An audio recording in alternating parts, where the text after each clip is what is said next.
संक्षिप्त योग वशिष्ठ के मुमुक्षु व्यवहार प्रकरण में सर्ग 14 में विचार, संतोष और सत समागम का विशेष रूप से वर्णन तथा चारों गुणों में से एक ही गुण के सेवन से सद्गति का कथन।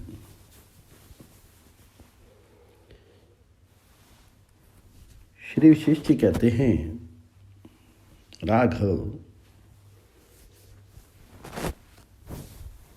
विषय संदेह, पूर्व पक्ष, सिद्धांत और प्रयोजन रूप कारणों के ज्ञाता पुरुष को शास्त्र ज्ञान से निर्मल हुई अतः परम पित्र बुद्धि द्वारा निरंतर आत्मचिंतन करना चाहिए, क्योंकि आत्म विषयक विचार करने से बुद्धि तीव्र होकर के परम पद का साक्षात्कार कर लेते हैं। संसार रूपी महारोग के लिए विचार ही महाऔषध है, जो अनंत कामना रूपी पल्लवों से शोभित है। ऐसा आपत्ति रूप वन विचार रूपी ओर से आरे से काट दिए जाने पर पुनः अंकुरित नहीं होता। लौकिक दुख से पार होने के लिए विद्वानों के पास विचार के अतिरिक्त दूसरा कोई उपाय नहीं है। सत्पुरुषों की बुद्धि विचार से अशुभ का परित्याग करके शुभ को प्राप्त होती है। बुद्धिमानों के बल, बुद्धि, समर्थ, कर्तव्य का ज्ञान, क्रिया और उसका हल, ये सभी विचार से ही सफल होते हैं। अतः जो उचित अनुचित के रहस्य उद्घाटन के लिए महान दीपक के समान है तथा अभीष्ट की सिद्धि करने वाला है, उस उत्कृष्ट विचार का आश्रय लेकर के संसार सागर को पार करना चाहिए। क्योंकि विशुद्ध विचार रूपी सिंह हृदय स्थित विवेक रूपी कमलों को उखाड़ फेंकने वाले माम रूपी गजराजों को विदीर्ण कर डालता है। जो लोग विचार का अभ्युदय करने वाले बुद्धि द्वारा सबके साथ व्यवहार करते हैं, वे निश्चय ही अत्यंत श्रेष्ठ फलों के भागी होते हैं। सद विचार परायण मनुष्य अत्यंत विस्तृत महान आपत्तियों से युक्त मोह की परिस्थिति में उसी प्रकार निमग्न नहीं होता जैसे सूर्य अंधकार में नहीं डूबते।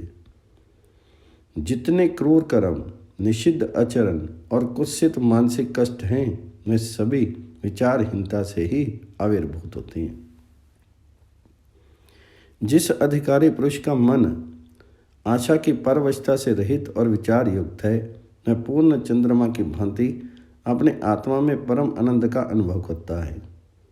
जब मन में विवेकशीलता का उदय होता है, तब वह सारे विश्व को शीतल एवं सुशोभित करने वाली चंद्रमा की चांदनी की भांति सबको अत्यंत शीतल और अलंकृत कर देती है। जगत के सारे पदार्थ तभी तक सत्य की तरह रमणीय होते हैं जब तक विचार नहीं किया जाता। वस्तुतः उसका कोई अस्तित्व नहीं है, अतः विचार करने पर वे नष्ट हो जाते हैं। जो समस्वरूप आनंद में अक्षय, अनंत और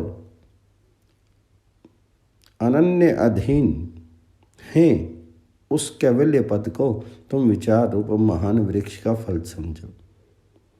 जो चित्त में स्थिर होकर के उत्तम अचल स्थिति प्रदान करने वाली है, उस आत्म विचार रूपी महाऔषधि से युक्त श्रेष्ठ पुरुष ना तो अप्राप्त की आकांक्षा करता है और ना प्राप्त का परित्याग ही।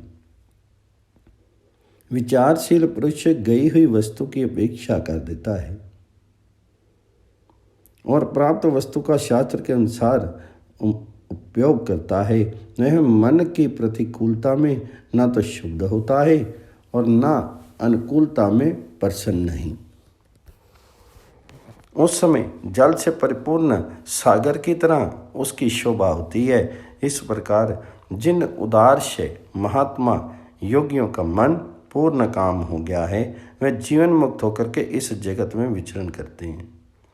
बुद्धिमान पुरुष को आपत्ति काल में भी मैं कौन हूँ, ये संसार किसका है, यूँ उसके प्रतिकार के लिए प्रयत्नपूर्वक विचार करना चाहिए। जैसे रात्रि में भूतल पर पदार्थों का ज्ञान दीपक से होता है, उसी प्रकार परमात्म स्वरूप में स्थित प्राप्त करने के लिए वेद वेदांत के सिद्धांतों की स्थितियों का निर्णय विचार द्वारा होता है। विचार रूपी सुंदर नेत्र अंधकार में नष्ट नहीं होता। उग्र तेजस्वी सूर्य आदि की और देखने पर भी उसकी ज्योति प्रतिहत नहीं होती और वह व्यवधान युक्त पदार्थों को भी देख लेता है। ये विचार चमत्कृति परमात्मयी आदरणीय और परम आनंद की एकमात्र साधिका है। अतः एक क्षण के लिए भी इसका परित्याग नहीं करना चाहिए। जैसे पक जाने के कारण मधुर रस से पूर्ण आम का फल सबके लिए रुचिकर होता है, उसी तरह उत्तम विचार से युक्त पुरुष सामान्य जनों की तो बात ही क्या, महापुरुषों के लिए भी आदरणीय हो जाता है। विचार द्वारा जिनकी बुद्धि विशुद्ध हो गई है और विचार से ही जिन्हें जनमार्ग में जाने की युक्ति ज्ञात है, वह मनुष्य नाना प्रकार के दुख रूप गड्ढों में बार बार नहीं गिरते, अर्थात आवागमन से मुक्त हो जाते हैं। सैकड़ों अनर्थों के संयोग से जिसका शरीर जर्जर हो गया है तथा जो रोगग्रस्त है, वह वैसा रुदन नहीं करता जैसा वह मूर्ख विलाप करता है, जिसने विचारहीनता से अपने आत्मा का हनन कर दिया है। विचारहीनता सारे अनर्थों का निजी निवास स्थान है। सभी सत्पुरुष उसका तिरस्कार करते हैं और वह सारी दुर्गतियों की चरम सीमा है। अतः उसका परित्याग कर देना चाहिए। विचारपूर्वक स्वयं ही अपनी बुद्धि द्वारा अपने मन को वश में कर करके मोह में संसार सागर से अपने मन रूपी मृग का उद्धार करना चाहिए। मैं कौन हूँ? ये संसार नामक दोष मेरे निकट कैसे आ गया? इस विषय में न्यायपूर्वक किया गया अनुसंधान विचार कहलाता है।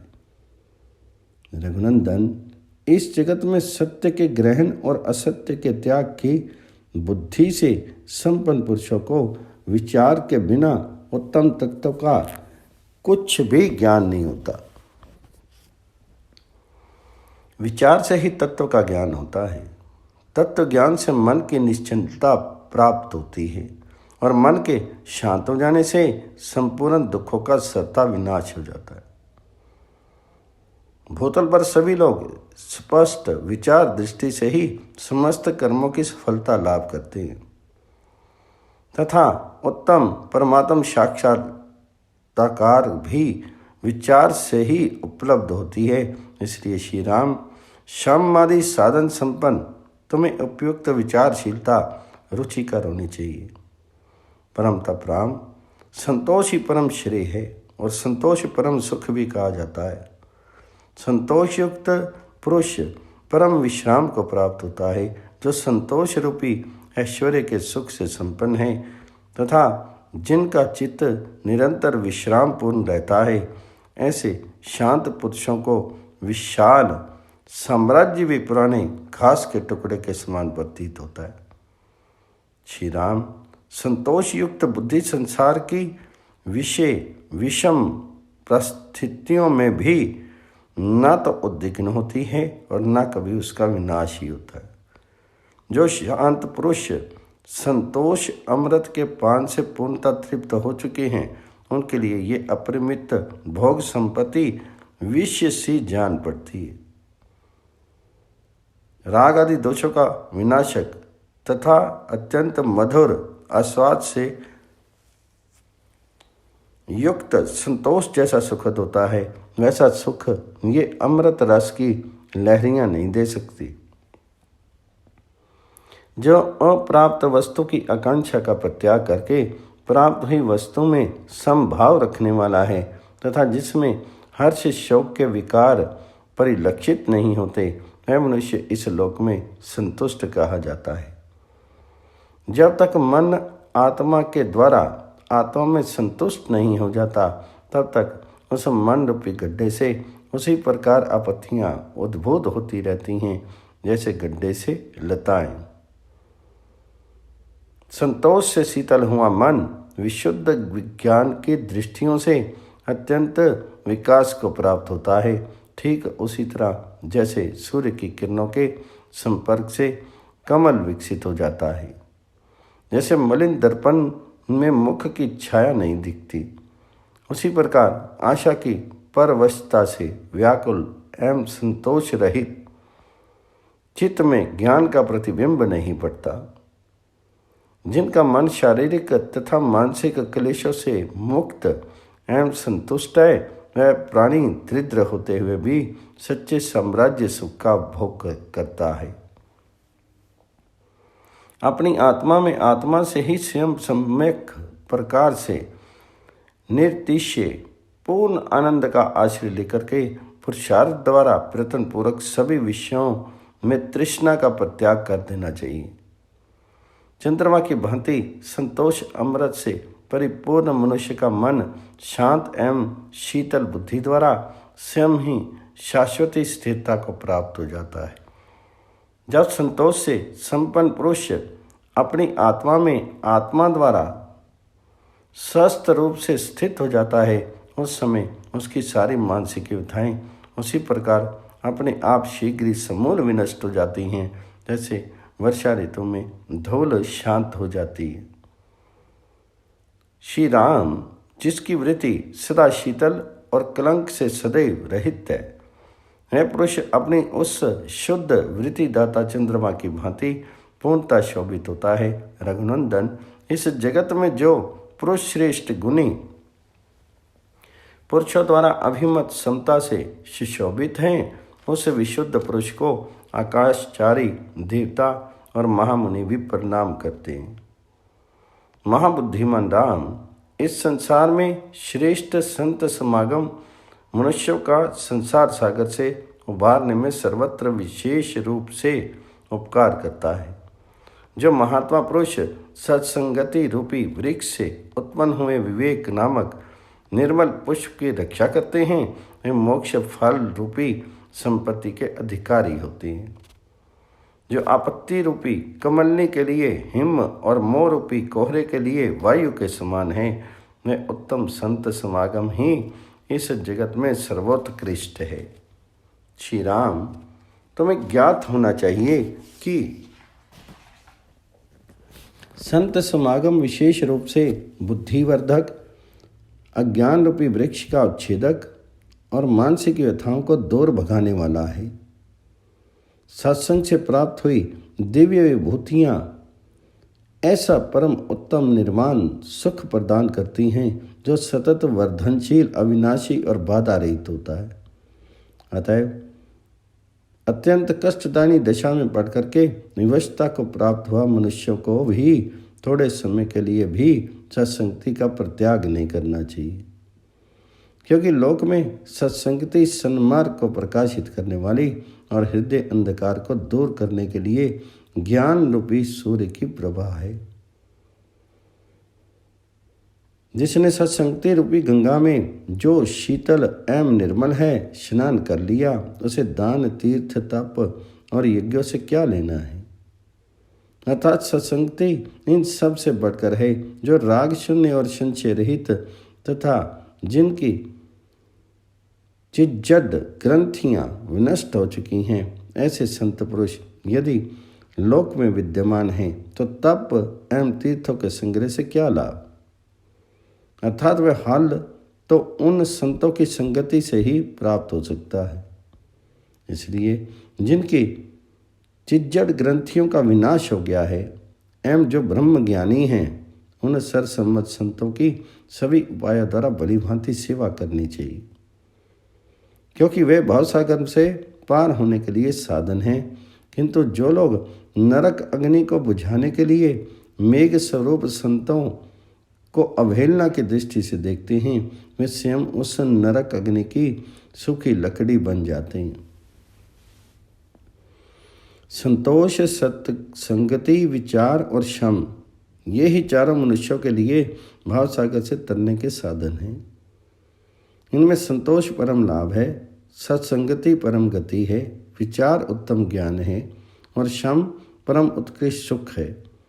ये चारों संसार का समूल विनाश करने के लिए विशुद्ध उपाय हैं। जिन्होंने इनका भली भांति सेवन किया है, वे मोह जल से परिपूर्ण भाव सागर से पार होगे।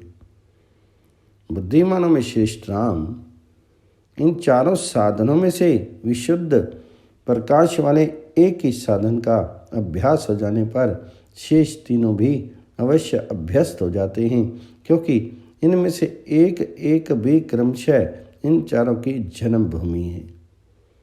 अतः सबकी सिद्धि के लिए यत्नपूर्वक एक का तो पूर्ण रूप से आश्रय लेना ही चाहिए। जैसे प्रशांत सागर में जलयान स्वच्छंद गति से चलते हैं, उसी प्रकार शम द्वारा निर्मल हुए हृदय में सत समागम संतोष और विचार उत्तम धारणा पूर्वक प्रवृत्त होते हैं।